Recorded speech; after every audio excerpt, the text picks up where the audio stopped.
Bonjour tout le monde. Vous allez me dire, mais que se passe-t-il? Pourquoi c'est encore Julien qui parle? Déjà qu'il nous pond des chroniques de 10 minutes, mais en plus il squatte toutes les émissions. Alors oui, mais non. Là, on est sur un hors-série un peu spécial. Comme vous le savez, l'année 2020 sera dans les annales de l'histoire pour des raisons plutôt funestes. Imaginez les élèves qui passeront le bac en 2065 et dont le sujet en géographie sera « Dessinez-moi la carte des taux d'incidence du Covid-19 en Europe pendant la première vague ». Moi, à part placer le Danube et le Rhin et la Seine, je serais dans la merde. Bref, cet épisode va être l'occasion de parler de bonnes nouvelles, car oui, en 2020, il y en a eu. Et pour ce faire, des chroniqueuses de l'école, mais également des invités qui animent des podcasts tech qu'on aime, vont vous en distiller. Vous aurez des avancées technologiques, des bonnes actions, des confirmations et des belles surprises. Et d'ailleurs, on commence tout de suite avec notre dernière recrue, Karen, qui nous parle d'Alphabet. Salut, ici Karen, la petite nouvelle de l'équipe.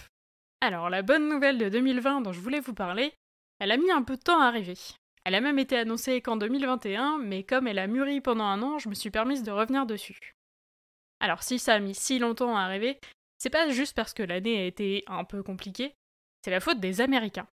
Enfin, j'exagère un peu, vu que c'est aussi grâce à une poignée d'entre elles et eux que c'est arrivé.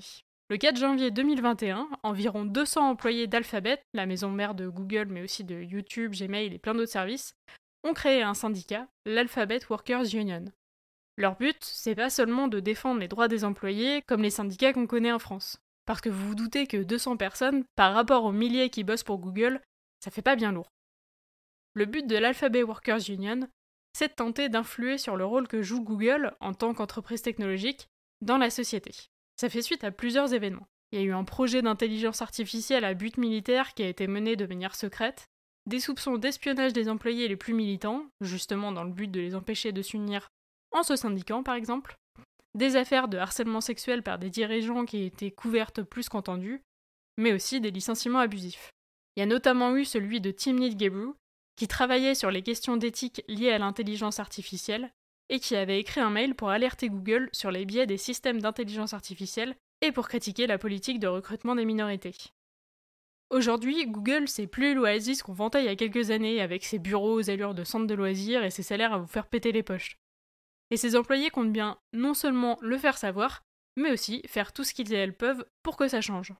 Il aura fallu 1 an pour réussir à mettre en place ce syndicat, et je suis vraiment hyper contente qu'il y ait des gens qui prennent autant à cœur leur éthique au point de ne pas se laisser décourager par tout ça.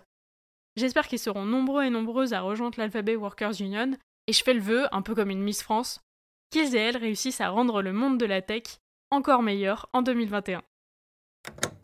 Merci Karen. La bonne nouvelle suivante concerne un sport et une plateforme de SVOD. Car oui, en 2020, on aura consommé beaucoup de vidéos à la demande, et cela a parfois engendré de belles surprises. C'est Kepra qui nous en parle. Salut tout le monde, c'est Kepra de l'école des facs. Ma petite bonne nouvelle de 2020, issue du numérique, vous est offerte par Netflix. Alors oui, ils ont grandement contribué à vous divertir pendant les longues journées confinées, ainsi qu'à servir de refuge aux films n'ayant plus le droit de citer. Mais surtout, fin 2020, ils ont donné un souffle moderne à un jeu n'attirant pas particulièrement le public d'ordinaire, les échecs. Avec The Queen's Gambit, dont je ne débattrai pas ici des forces et faiblesses sériesques, ce sont 62 millions de personnes qui ont visionné une série traitant des échecs dans les 28 jours suivant sa mise en ligne. Mais des millions de personnes qui regardent un match de foot n'en font pas du jour au lendemain des joueurs de foot. Là, le phénomène est différent et saisissant. pénurie d'échiquiers, croissance de 1100% entre 2019 et 2020, 2,8 millions de nouveaux membres en novembre sur chess.com, qui enregistrait déjà des performances records à plus 1 million les mois de confinement, doublement des parties jouées sur le serveur d'échecs Lichess, 78 millions, et les gens veulent voir du jeu, comme le montre la performance d'Anna Rudolph, grand maître international, passant d'une dizaine d'abonnés payants sur Twitch à quelques milliers en un seul mois. En bonus, aidée certainement par l'héroïne, la tendance semble aller vers une parité. La base pré-phénomène de chess.com étant composée de 22% de femmes seulement, contre 27% pour les nouveaux membres. Et pour 2021 alors, cet impact d'influenceurs culturels de Netflix semble déjà se confirmer, avec le démarrage en trombe de Lupin, série française ayant atteint les 72 millions de spectateurs les premières semaines et réussi à placer 4 livres des aventures d'Arsène Lupin dans le top 10 des ventes sur Amazon France. Ça nous fait poser une question. À quand une série sur le curling ? Merci Kepra. En 2020, il y a également eu des innovations. Aussi bien software, surtout avec les services de téléconférence à la Zoom, Skype, Jitsi, que matériel. Et en fin d'année, Apple a frappé un gros coup et c'est Sous-X qui nous en parle. Salut à toutes et à tous, c'est Sous-X de l'école des facs et aujourd'hui je vais vous parler de ce qui m'a touché en 2020 au niveau de la tech. Je le sais, vous le savez, nous sachons. Apple a frappé très fort sur le monde de la tech en cette année 2020 avec leur nouveau processeur, le M1. Pourquoi c'est important et qu'est-ce que ça va changer ? C'est important parce qu'avoir les balls de dire bye-bye au plus grand fondeur de pros qu'est Intel est un signal fort pour dire qu'ils sont plus haut niveau ou ne peuvent pas porter la vision qu'Apple a pour l'avenir. Et ça fait mal. De plus, on l'a pas vu venir. La tendance dans la guerre des processeurs dernièrement, c'était AMD qui enfonçait Intel en gravant plus petit, plus puissant et moins cher. Et cette bataille, ça alimentait déjà nos fantasmes. Mais là, c'est la merde pour Cory. Le processeur M1 fait mieux sur des applications développées pour lui, et jusque-là, on a l'habitude du discours marketeux avec les pourcentages qui vont bien. Mais ce processeur se paye quand même le luxe de faire mieux aussi lorsqu'il émule l'architecture d'Intel, et ça, ma petite dame, ça prouve que les archis ont bien bossé. Et je parle même pas de la consommation et de l'autonomie de 20 heures annoncée sur la batterie. Apple 1, Intel... No! No! No! Qu'est-ce que ça va changer maintenant ? Déjà la demande. On ne parle plus que de travail en mobilité et pour ça, il faut de l'autonomie. Forcément, les collaborateurs vont commencer à réclamer du Mac avec cette affaire. Qualcomm va peut-être se réveiller et pondre un processeur digne de ce nom, voire même se lancer sur le marché des processeurs PC. Une chose est sûre, la révolution est en marche et nous sommes aux premières loges. Allez, des bisous. Ciao, ciao. Étant moi-même propriétaire d'une machine Apple équipée de ses processeurs, c'est très prometteur. Merci Sous-X. C'est dur à dire, merci Sous-X. Pour ça que je te dis pas assez merci. Place maintenant à notre premier invité, Anthony, qui est un passionné de son, de radio, de podcast, et il anime le podcast Vocast, le podcast qui parle de radio. En septembre 2020, il a même challengé la norme IABV2 en démontrant qu'il était possible de la contourner un peu trop facilement. Bravo Anthony. Pour cette chronique, il nous présente sa bonne nouvelle 2020 qui concerne la radio française. Hello, c'est Anthony du podcast Des Ondes Vocast, un podcast sur le monde de la radio et du podcast. Je parle de l'actualité et de l'histoire de ces médias, mais surtout aussi je traite des aspects innovation en lien avec l'audio. Et alors pour moi, la bonne nouvelle de 2020 sur le plan tech, c'est l'annonce en juillet de la plateforme commune des radios. C'est un projet agrégeant les flux et les podcasts des radios. Alors c'est pas nouveau, ça existe déjà, mais ce qui est fort, c'est de constater que les producteurs de contenu veulent et même doivent maintenant reprendre la maîtrise de leur diffusion. Et donc j'ai surtout des attentes peut-être un peu trop démesurées vis-à-vis de cette plateforme nommée Radio Player France, mais j'espère qu'elle accueillera par exemple des podcasteurs français indépendants et surtout, pour se différencier des apps qui sont déjà sur le marché, j'espère y voir des innovations technologiques, des fonctionnalités qui apporteront une expérience auditeur nouvelle et révolutionnaire. Bonne émission à toute l'équipe et surtout Julien, au plaisir de te recroiser très bientôt. Merci Anthony. Cela devrait arriver quand le Covid nous le permettra. On passe à la suite et on retrouve Audrey qui vient nous parler des bonnes actions mises en place par les streameuses se réunissant pour lever des fonds à destination d'associations caritatives. À toi Audrey. Ma bonne nouvelle de cette année 2020, c'est la consécration des streamers qui nous font de magnifiques projets caritatifs. Lancé depuis déjà pas mal d'années, 2011 exactement, le Game Done Quick est un marathon caritatif semestriel américain et tout ce système de streaming est rediffusé en direct sur la plateforme Twitch. C'est le premier à faire ce genre de choses. On le surnomme aussi le GDQ ou la GDQ. Pour vous donner un petit exemple, du 16 au 23 août 2020, ils ont réussi à récolter pour Médecins sans frontières 2 345 785 $. Alors évidemment, en raison de la pandémie, cette année, c'était exclusivement en ligne, alors qu'habituellement, il y a un événement ouvert avec un public. Mais nous autres Français, nous ne sommes pas en reste.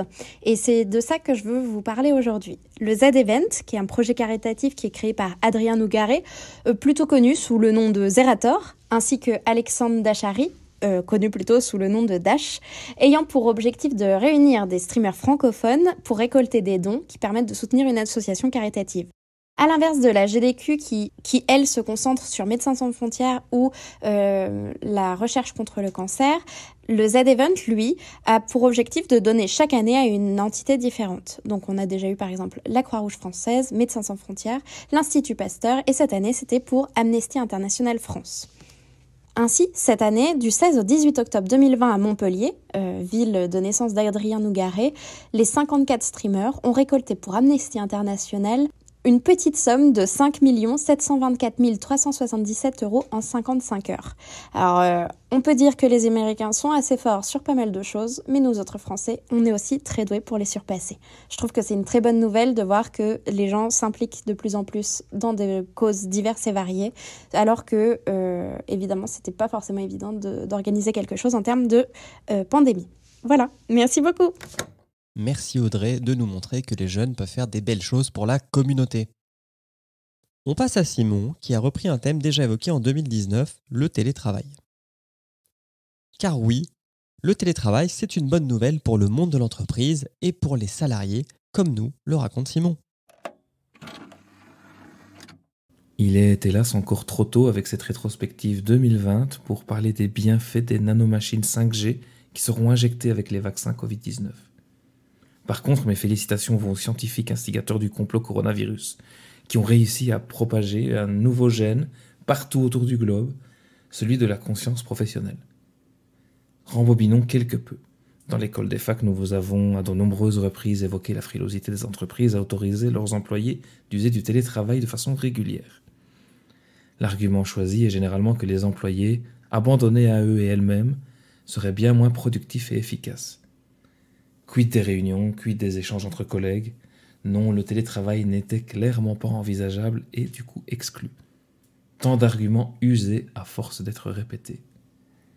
Pourtant, une fois l'annonce d'un télétravail obligatoire sur tout le territoire, étrangement, il s'est avéré que ces mêmes entreprises ont assez facilement trouvé autant les ressources nécessaires que la confiance en leurs employés. À grand renfort de « nous allons y arriver ensemble » et autres « nous comptons sur vous », le télétravail était quelque chose de facile et porté au nu. Le constat est frappant. Les employés ont travaillé, ils et elles ont produit, ils et elles n'ont pas triché, et ce lors d'un test réalisé à l'échelle mondiale. Les vaccins arrivent, la fin d'un confinement, même si encore flou, va forcément se dessiner. Les entreprises vont maintenant avoir bien du mal à faire machine arrière, et un peu partout, elles commencent à mettre en place des aménagements d'horaires pour autoriser, enfin, le télétravail. Merci Simon, j'adore le télétravail. Voici l'heure de notre second invité, en la personne de Jérémy, la moitié du podcast Tête à Tech, qu'il coanime avec Awa.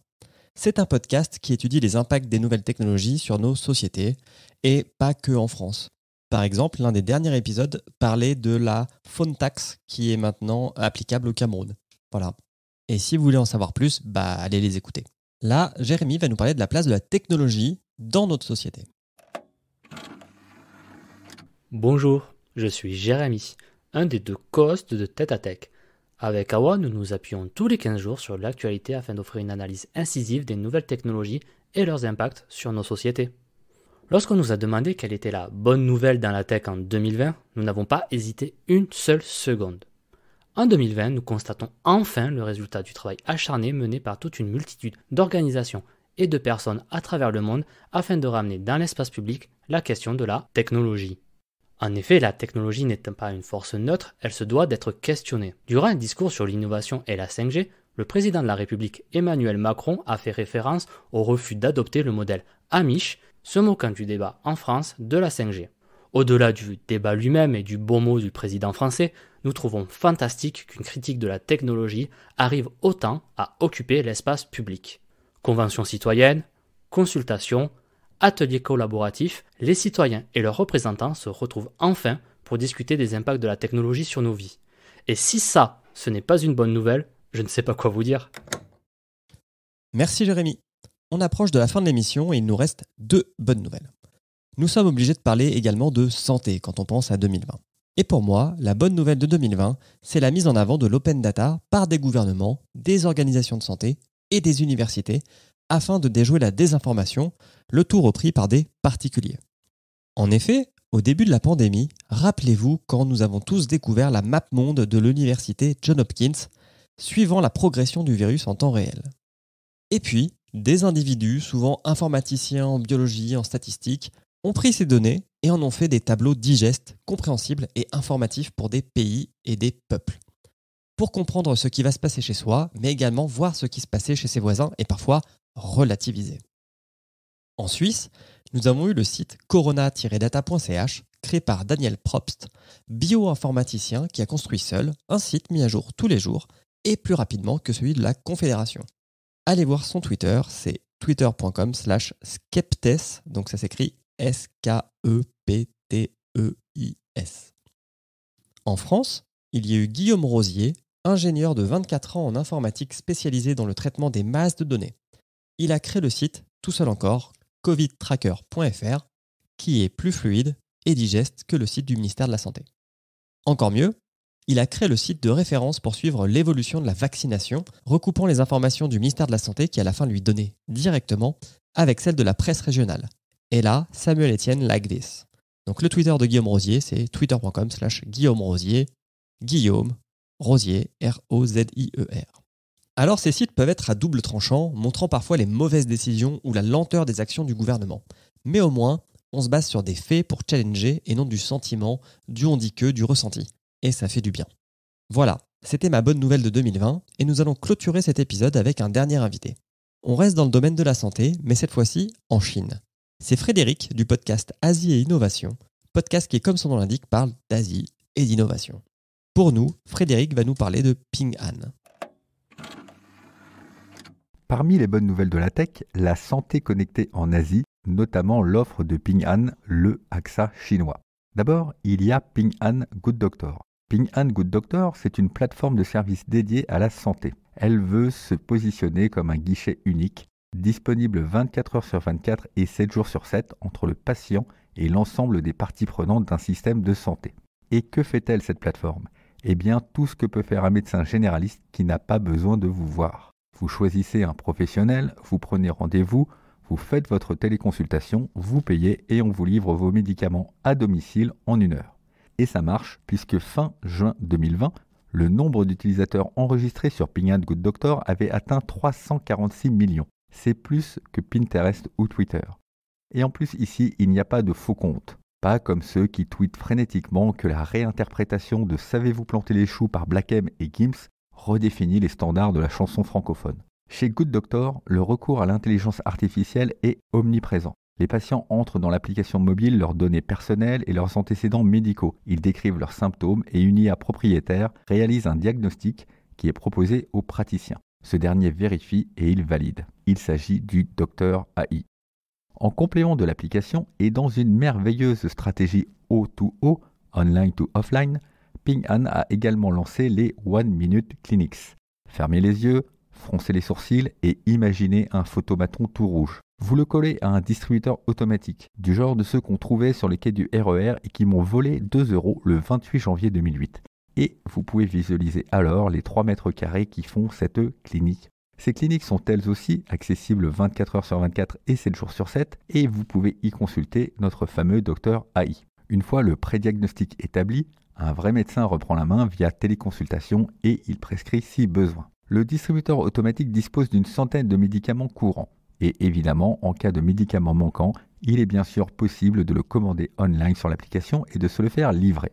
Ces cabines sont installées partout, sur les trottoirs, dans les pharmacies, mais aussi dans les entreprises, en particulier les usines.